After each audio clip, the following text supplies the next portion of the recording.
অবশেষে বৃন্দার কুচক্রান্ত হাতে নাতে ধরে বৃন্দাকে পুলিশে দিয়ে নিজেকে নির্দোষ প্রমাণ করলো রাঙ্গা। হ্যাঁ বন্ধুরা, আমরা এমনটাই দেখতে পাবো রাঙ্গামতি তীরন্দাজ ধারাবাহিকের আগামী পর্বগুলোতে। বৃন্দা চক্রান্ত করে রাঙ্গাকে বিনা দোষে জেলে পাঠায় অফিসার সত্যজিৎ। রাঙ্গার দাদা ও দুষ্কৃতী গ্যাংটাকে হাতে নাতে ধরে টানতে টানতে থানায় আনে। এত বছর পর হারিয়ে যাওয়া দাদাকে দেখে চমকে ওঠে রাঙ্গা, কিন্তু রাঙ্গার দাদা বৃন্দার দেওয়া টাকার লোভে পড়ে বৃন্দার কথা মতো বলে, রাঙ্গা অনেকদিন থেকেই আমাদের দুষ্কৃতী দলের হয়ে কাজ করছে, ও আমাদের দলের নেত্রী, ওর কলকাতায় আসা টিচার দিদিমণির ছেলেকে বিয়ে করা সবটাই আমার আর রাঙ্গার প্ল্যান। নিজের দাদার মুখে এই সমস্ত মিথ্যে কথাগুলো শুনে রাঙ্গার খুব কষ্ট হয়। রাঙ্গা অবাক হয়ে যায়। একলব্য, প্রমিতা ও বাড়ির সবাই রাঙ্গাকে অবিশ্বাস করে, কিন্তু কোচ স্যার সংগ্রাম সেন রাঙ্গার পাশে দাঁড়ায়। এমনকি রাঙ্গার পাওয়া মেডেল ও পুরস্কারগুলোও কেড়ে নেওয়া হয়। রাঙ্গা বলে, আমার নিজের লড়াইটা আমাকে নিজেকেই লড়তে হবে।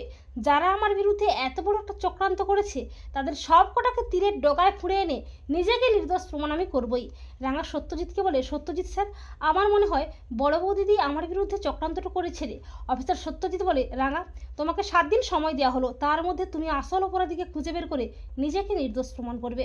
এরপর মাঝরাতে রাঙ্গা ও অফিসার সত্যজিৎ বৃন্দাকে হাতে নাতে ধরার জন্য আসে।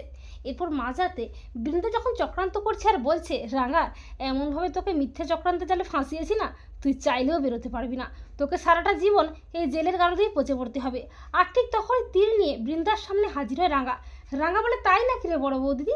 রাঙ্গাকে দেখে ভয় পেয়ে যায় বৃন্দা। বৃন্দা আমতা আমতা করে বলে, রাঙ্গা, তুই এখানে? রাঙ্গা বলে, তোর খেলাটা শেষ রে, তুই সত্যিটা করে বল, ওই বিস্ফোরকের জিনিসপত্রগুলান আমার আর উড়ানবাবুর ঘরটাতে এলো কি করে? আর আমার দাদাকে কতগুলো টাকা দিয়েছিস? সত্যিটা বল, তা না হলে তীর দিয়ে ফুঁড়ে রেখে দেবো। রাঙ্গার তীরের ভয়ে বৃন্দা ভয় পেয়ে নিজের মুখে সমস্ত কুচক্রান্ত স্বীকার করে। এরপর অফিসার সত্যজিৎ ও তার পুলিশ টিম এসে বৃন্দাকে অ্যারেস্ট করে। তো বন্ধুরা, তোমরাও এটাই চাও তো যে অবশেষে বৃন্দার কুচক্রান্ত হাতে নাতে ধরে বৃন্দাকে পুলিশে দিয়ে নিজেকে যেন নির্দোষ প্রমাণ করতে পারে রাঙ্গা? কমেন্ট করে এক্ষুনি জানিয়ে দাও তোমাদের মতামতটি।